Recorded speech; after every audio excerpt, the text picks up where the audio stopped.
Cuando el imperio más poderoso del mundo se derrumbó, su ley no murió, se escondió. Veremos cómo un emperador decidió dar ciudadanía a 50 millones de personas, no por compasión, sino porque sin la ley, el imperio ya no existía.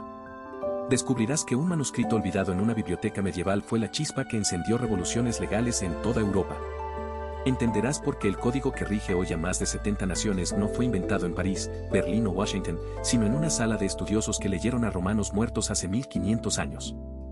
El derecho romano es el sistema jurídico desarrollado en la antigua Roma, desde la ley de las 12 tablas, en el siglo V a.C., hasta el Corpus Iuris Civilis de Justiniano, en el siglo VI después de Cristo. No fue un conjunto de leyes sueltas, sino una estructura coherente, distinguió entre derecho público y privado, estableció la noción de persona jurídica, definió el contrato como vínculo vinculante, y sentó las bases de la propiedad y la responsabilidad civil. Fue el primer sistema legal en formalizar la idea de que la ley debe ser accesible, predecible y aplicable con equidad, no solo al poder, sino al ciudadano. En el año 212 después de Cristo, el emperador Caracalla otorgó la ciudadanía romana a todos los habitantes del imperio. No fue un acto de generosidad, sino una estrategia. El derecho romano era el verdadero vínculo del imperio. Sin él, no habría unidad. Y en ese momento, el jurista Ulpiano escribió: el derecho es el arte de lo bueno y lo equitativo. Hoy, esa frase aún se cita en tribunales de México, Brasil, Francia y Alemania. El derecho romano no se perdió con la caída de Roma, se enterró, pero no murió. En el siglo XII, en la Universidad de Bolonia, los estudiosos rescataron manuscritos del Corpus Iuris Civilis. Lo estudiaron, lo comentaron, lo aplicaron. Y en 1804, Napoleón Bonaparte lo volvió a encarnar. El Código Napoleónico no fue una invención, sino una reedición del derecho romano, adaptado al siglo XIX. Hoy, más de 70 sistemas legales en el mundo, desde Japón hasta Sudáfrica, se basan en él. Si te está gustando, por favor, suscríbete, nos ayuda a seguir trayéndote más videos. El derecho romano no solo dio términos como habeas corpus, force majeure oster decisis, todos en latín, todos nacidos en sus tribunales, sino principios que hoy son inamovibles. Nadie puede ser juez en su propio caso. Ese principio está en la Constitución de Colombia, en el Tribunal Europeo de Derechos Humanos, en la Corte Suprema de Estados Unidos. La Unión Europea, en sus normas sobre contratos, propiedad y responsabilidad civil, no inventa nada nuevo, recoge principios romanos. Cuando un consumidor europeo exige la reparación por un producto defectuoso, está ejerciendo un derecho que nació en el Foro de Roma, donde un comerciante podía ser demandado por incumplimiento de un pacto verbal. Algunos historiadores dicen que el derecho romano fue exclusivo, aplicado solo a ciudadanos, pero la historia lo desmiente. Cuando el imperio se expandió, el derecho romano se expandió con él. No fue un derecho de conquistadores, sino de administradores. El derecho romano no es historia antigua, es el lenguaje que usan los jueces hoy. Es la estructura que sostiene los contratos que firmas. Es la razón por la que puedes reclamar daños por un servicio mal prestado. Es el sistema que, desde el siglo V a.C., decidió que la ley no debe depender del capricho del poder, sino de la razón. El derecho romano sigue vivo, no en ruinas, en tribunales, en códigos, en cada palabra latina que un abogado pronuncia con solemnidad. El derecho romano no se detuvo en Roma. Cuando el imperio se extendió hasta Britania, Egipto y Mesopotamia, no impuso su lengua con la espada, sino con la letra. Los gobernadores romanos no reemplazaban los derechos locales, los integraban.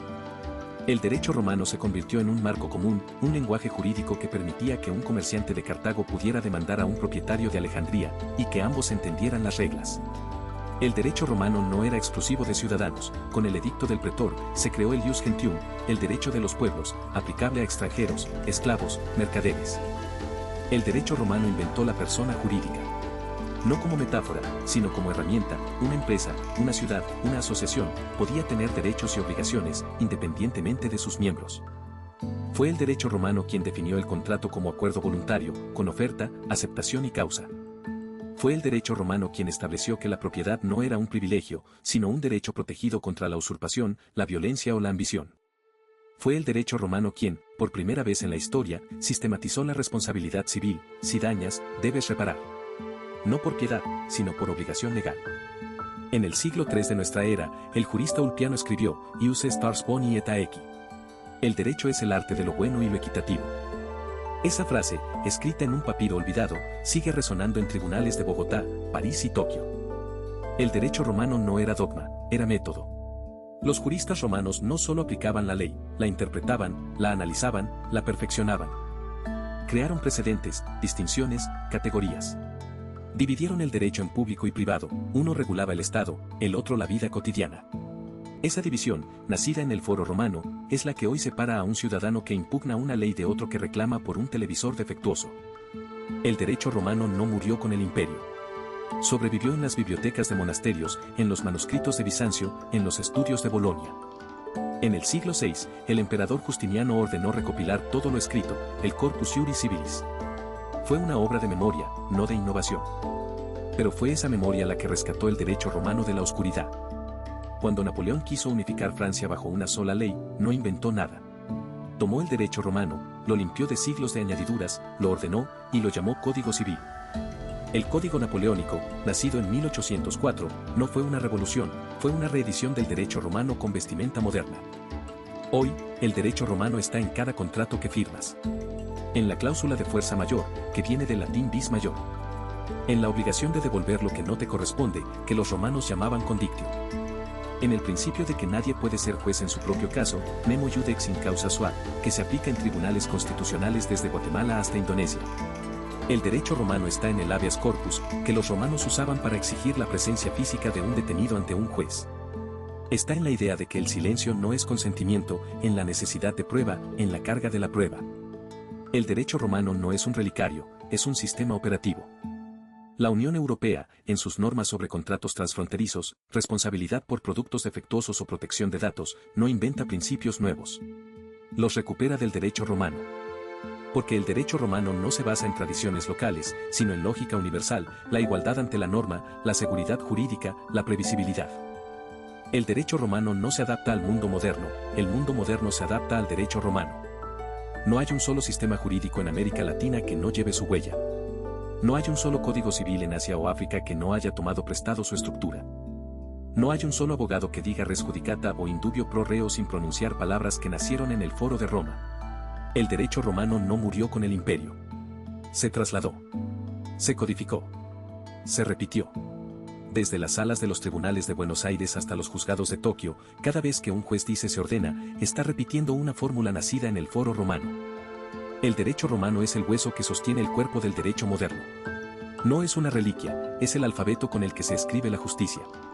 La ley de las 12ª tablas, grabada en bronce en el 450 a.C., fue la primera vez que la ley dejó de ser secreto de los patricios y se volvió pública.